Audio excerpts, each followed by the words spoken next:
not having worked with that character in Civil War, I mean, that gave, as storytellers, we were even more excited to work with him in this film. So Thor has a very, very special arc in this movie that we're really excited about as storytellers and filmmakers. And it doesn't really come up that much on set. I mean, we have it's very professional. We're very dedicated to the work, and I think that Chris is very happy with what's happening now. So. A lot of times when we're doing work on the script in a room, we lock ourselves away with the writers usually for about 6 to 8 months before we start shooting. We go through every scene line by line, and we make sure we understand what we're all thinking collectively as a group of collaborators, what is happening in the scene, who wants what, how we're going to execute it visually. So we really come to set very prepared. But I will say it's always fun when you get an actor who hasn't done a lot of this kind of work before, because it is a very different experience. They have to use their imagination more in terms of what's around them and what's happening, and talking to them through that process. I remember on Civil War, it was, or on Winter Soldier rather, it was Robert Redford, sort of like the virgin to this process. And on this movie, Josh Brolin is really sort of taken to it. This is a brand new experience for him, and I think he's having a lot of fun with the whole, what that gives him as a performer, the visual effects dimension. Okay. Yeah, we have some great female characters in this. Captain Marvel is in it, Black Widow, Scarlet Witch.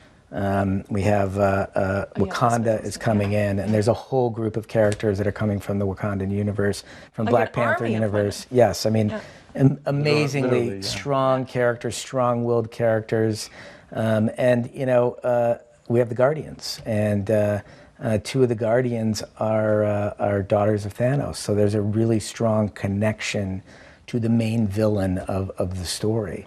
And I think you'll see in the film that they're very pivotal to the storyline, and I think the arcs are fantastic. So we're really, really proud of being able to introduce Captain Marvel in this one. So, and it's the culmination of what these have been for years, right? The long-term vision. Yeah, that's right. Yes. So it's really exciting. It really is. I mean, we say that if you think of the last 10 years of Marvel movies like a book, this is the end of the book that we're filming right now. So we're excited to bring that to audiences. Yeah. It's a great journey to go on together. I mean, it's very rare.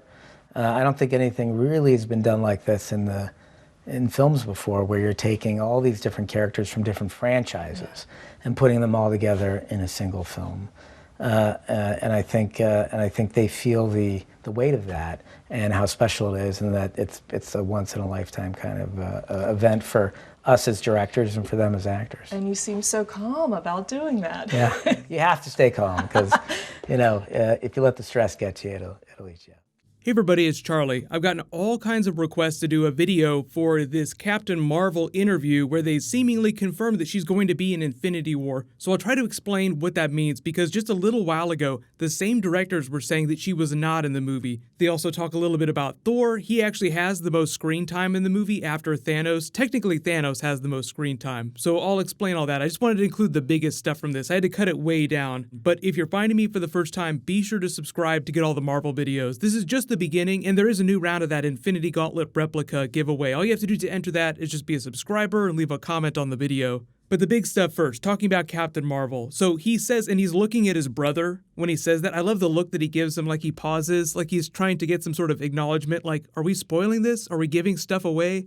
The interviewer had asked him about the strong female presence in the film, so he was using her as an example of like literal strong because she's super powerful, but also strong in that there were a lot of good female characters, whereas it used to just pretty much be Black Widow. Like, she was actually joking about that during her interview. Like, I was the only one for a little while, kind of like a Princess Leia situation in the original Star Wars movies, like the only woman in the galaxy.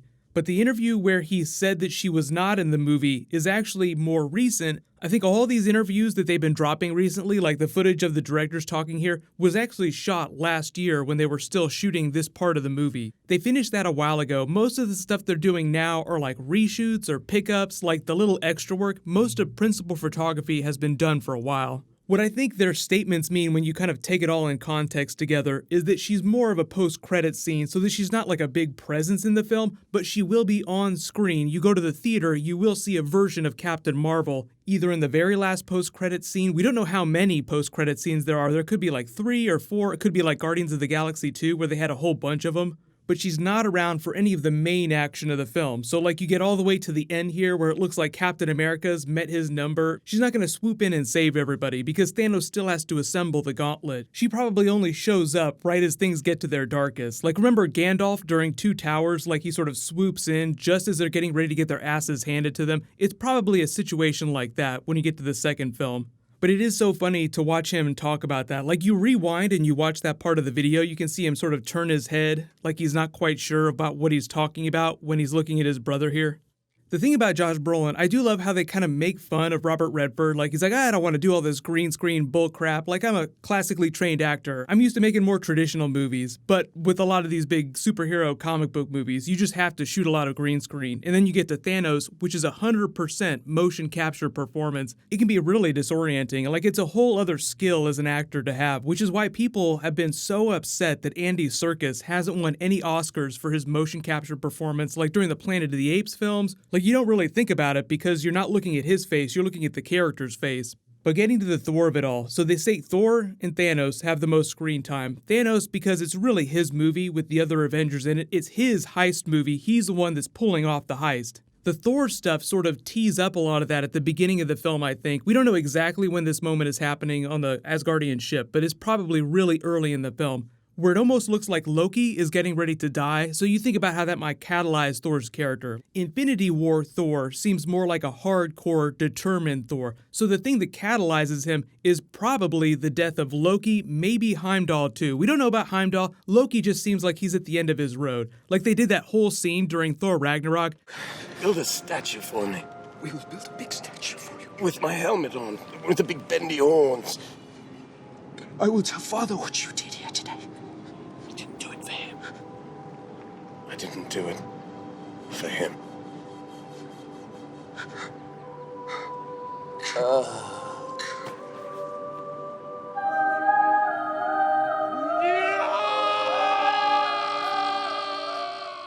He's cheated death so many times and faked us out during Phase 1 and Phase 2 that it just feels like they're not going to do a whole lot with that character. So if we do see Loki after Infinity War and Avengers 4, it'll be like a flashback scene. Like during Ragnarok, he tells the story of how Loki turned him into a frog and Loki's kind of chuckling to himself like, yeah, that was kind of funny. They might have moments like that in future films where they reference Loki, and maybe Tom Hiddleston appears as a vision of some sort. But remember how Odin was still able to communicate with Thor on a certain level. They haven't really gotten into the idea of Valhalla in the Marvel Cinematic Universe, like what happens after they really die.